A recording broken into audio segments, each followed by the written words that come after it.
Philanthropy and God's blessing. Jesus elucidates.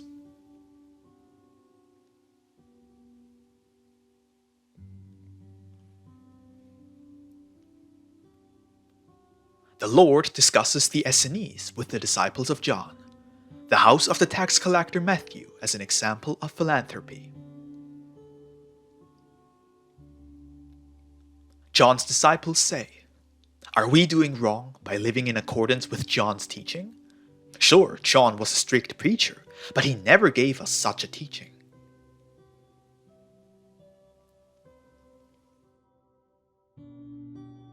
See, the Essenese Order, with which we are familiar, is strict as well, and the first law among them is truthfulness. But of what use is their truthfulness and their other strict rules to them?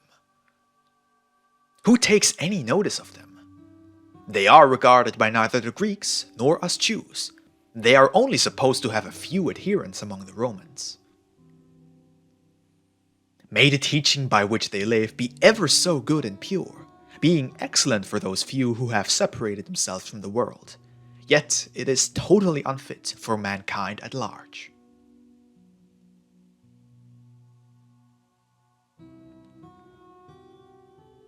Of what benefit are the many nice and forceful words about the brotherhood of man to us?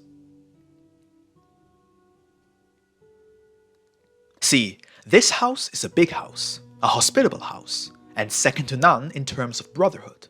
But can you seriously expect of it to, at all times, be ready to receive and care for all men, who surely are our brethren as well? Even with the best spirit and will, it surely lacks the necessary means, such as space, food, and the like. Furthermore, let's suppose a couple of poor people struggled to build themselves a hut and gather a most meager provision for winter, barely sufficient for their own needs. And then suddenly 10 people come to this couple, who hardly have enough room for themselves, asking for admission, lodging, and provision. Say, can any teaching demand of these two, or even advise them, that it is good and beneficent to meet the demands of the 10 newcomers, and to thereby ruin themselves for good?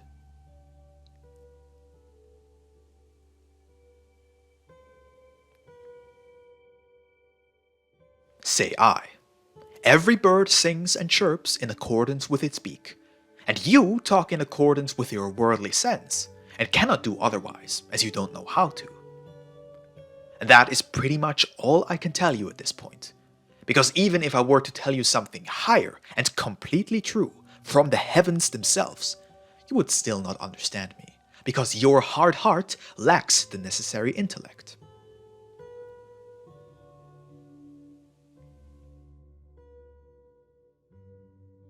Fools! Who is it that lets the fruit grow and ripen upon the earth? Who maintains them and consistently gives them the power to do so?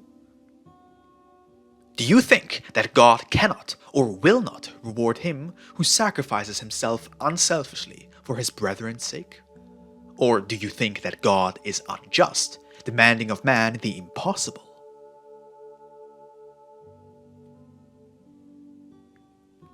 Yet I say that a truly honest goodwill and a keen desire to do a poor brother some good is easily possible for all.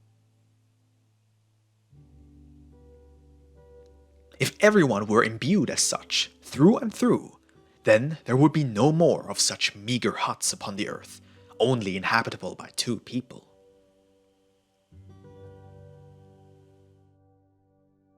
See, this house of my friend Matthew has fed many people today, and gave away its entire stock out of true goodness of the heart. And if you don't believe it, go and see the larder, as well as the granary, and you shall find no provisions. Here, however, stands the landlord. Ask him whether I speak untruthfully.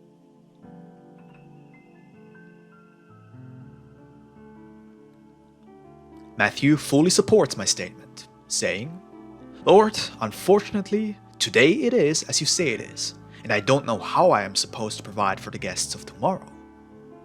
But I have fared this way often enough already, and I trusted in God, and see, everything was fully replenished, so that I could provide for the guests quite well.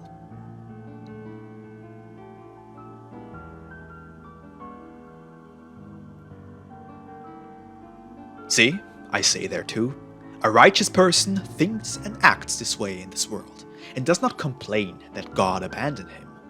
And so it has always been, and will be eternally.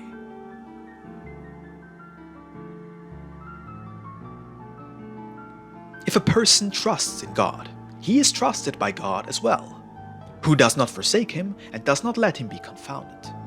But those who, like you, do believe in God's existence, but do not fully trust him, because their own heart tells them that they are unworthy of his help, are not helped by God either, for they have no trust in God. They trust only their own powers and means, which they regard as holy and inviolable, as it were, and say, "Man, if you wish to be helped, help yourself, for charity begins at home, and thus you have to look after yourself first." And by the time he has provided for himself, the one in need has perished.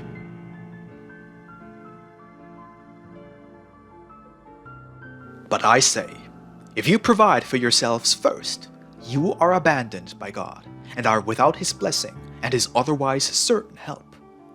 For God did not create men for selfish reasons, but out of pure love, and therefore men must in everything fully correspond to the love that gave them their existence.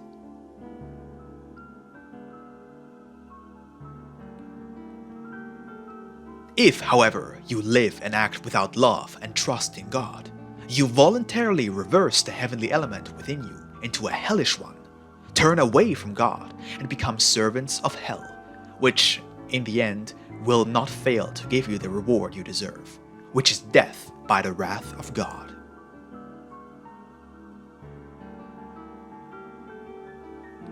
You also state that the Essenes, who live in accordance with Pythagoras' school, are not given any regard, other than by a few Romans, despite all their philanthropy.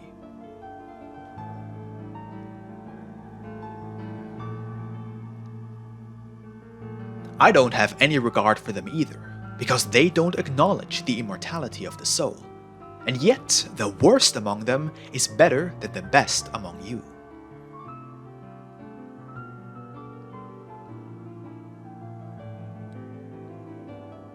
I tell you now openly, among all who were born of a woman since the beginning of the world, no greater one has emerged than John. But from now on, the least of my disciples in the true kingdom of God shall be far greater than John, whom you call your master, yet whom you have never understood. Because he showed you and prepared the way to me, but the world in you has blinded your heart, wherefore you are not capable of recognizing me, even though you already find yourselves in my presence.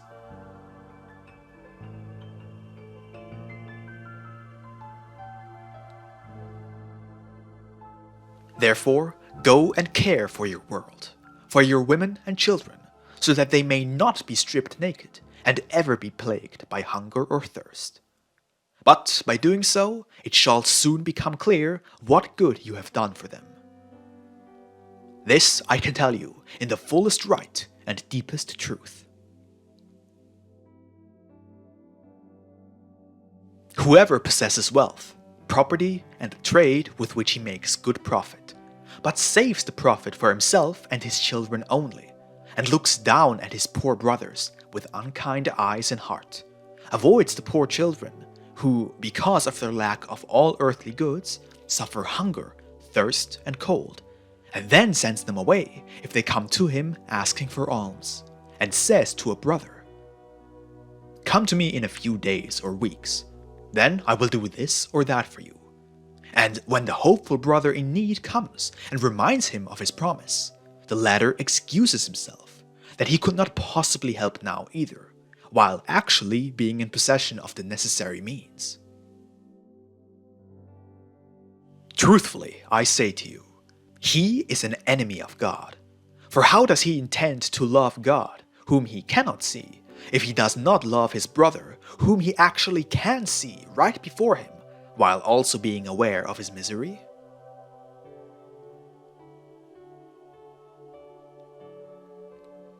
Truly, truly, I say to you, whoever forsakes his brother in need simultaneously forsakes God and heaven as well, and God will forsake him in the blink of an eye. However, he who does not forsake his poor brothers, not even in the face of trials sent upon him by God, shall be unexpectedly blessed, temporally and eternally, more abundantly than our host's larder and granary.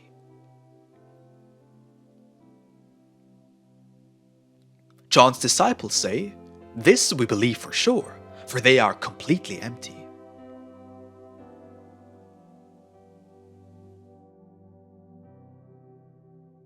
Another wine and food miracle of the faithfulness and immutability of God and His blessings.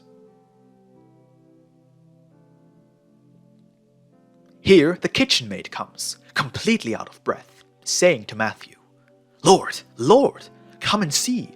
A lot of young men just came and brought all kinds of foodstuffs, in amounts that we would hardly be able to consume in an entire year. And everything appears so fresh and good. The granaries are also filled from top to bottom, and the skins in the cellars filled with the best wine. Lord, Lord, where did all this come from? And today on the Sabbath of the Jews, no less."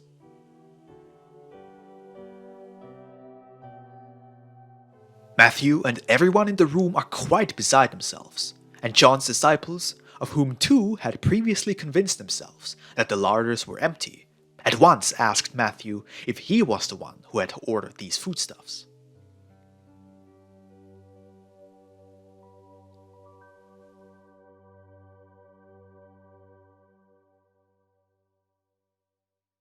Matthew says, "Not me, since I would have to be the first to know about it.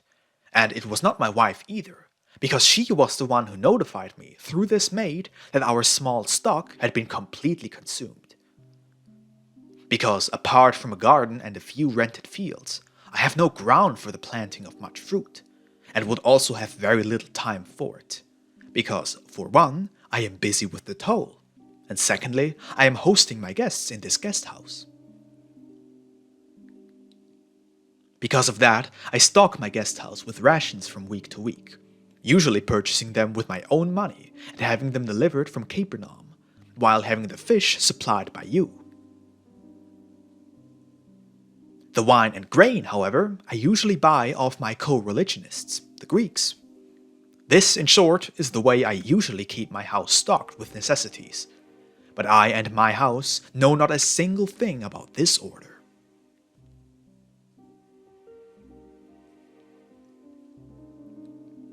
As such, some great friend, one unbeknownst to me, would have to have done this for me. Otherwise, it remains an obvious and great miracle. Where and who this great friend should be, however, I know no more than you yourselves do. But I shall summon all my people in here and question them in your presence as to whether they recognized any of the delivery men or not.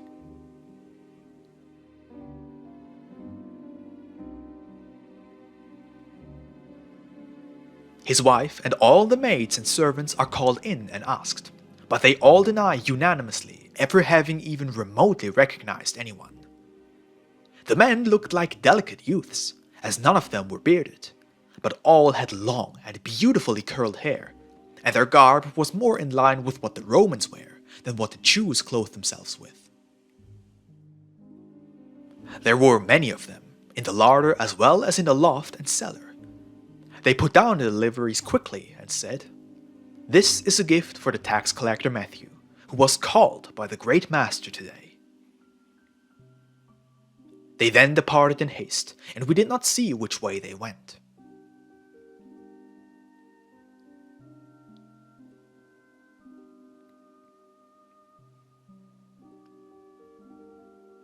A Pharisee says, "This sounds exceptionally unusual, and yet it is true. In that case, we should be most inclined to get to the bottom of it."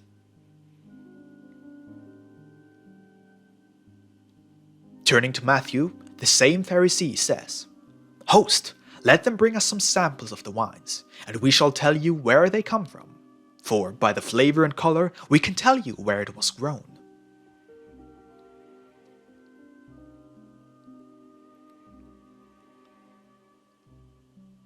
trip to the cellars, and all the drinking vessels are brought in, filled to the brim.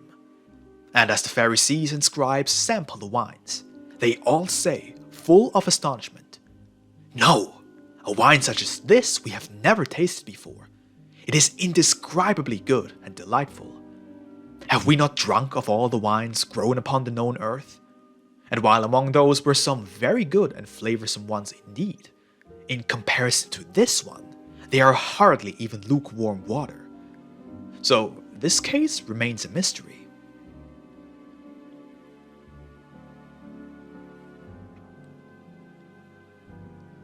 But since you are now in possession of a great supply of these unsurpassably superb wines, would you like to let us have a few skins of it, for some money and a bit of persuading? It would be well worth sending a consignment to the high priest in Jerusalem.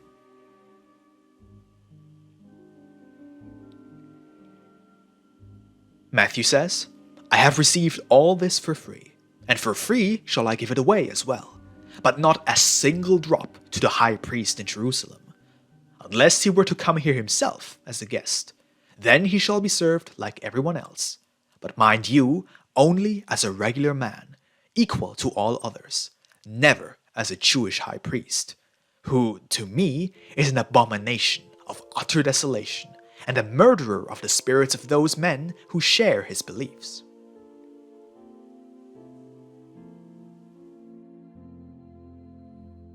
One of the scribes says, "Friend, you seem to be quite mistaken about the high priest of Jerusalem, having no knowledge of his nature and office."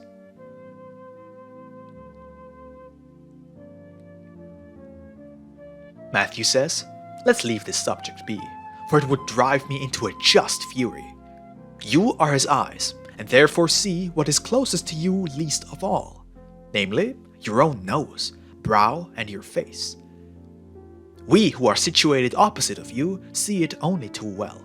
But no more about it, for I would get quite upset, and I would not want to offend you, my respected guests."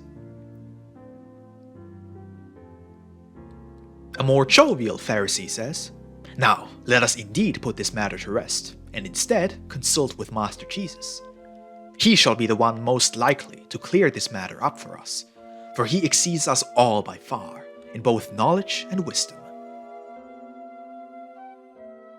He turns to me. "What do you have to say about this story? Because you seem to have a hunch about it, as your previous conversation with John's disciples seems to suggest. Because this occurred at almost the same moment as you were telling John's disciples about how God provides for those who truly love him and animatedly trust him. And you properly flogged the ugliness and repulsiveness of selfishness. And so, it seems to me that you received knowledge about it from somewhere, or maybe you might even be the initiator."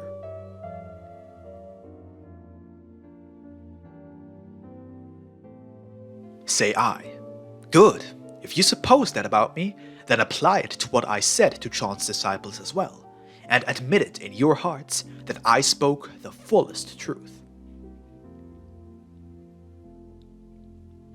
Whoever among you will act accordingly, from the bottom of his heart, shall experience with God what our friend and brother Matthew has just experienced."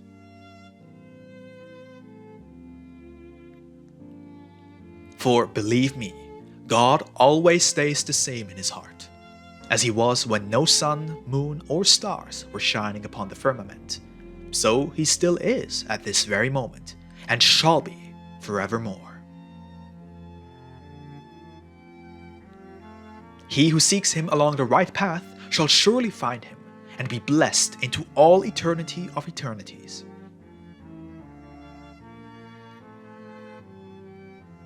These words stir their hearts deeply, and John's disciples began to ponder, saying, "He must be a far greater prophet than even our John was. For we were around him for a full 10 years, yet we never felt like this." The Pharisee is right in saying that this Nazarene knows about it. I would even argue that all this originates from him, along paths unknown to us, and this whole thing is blatant proof of our blindness, including our great Master John.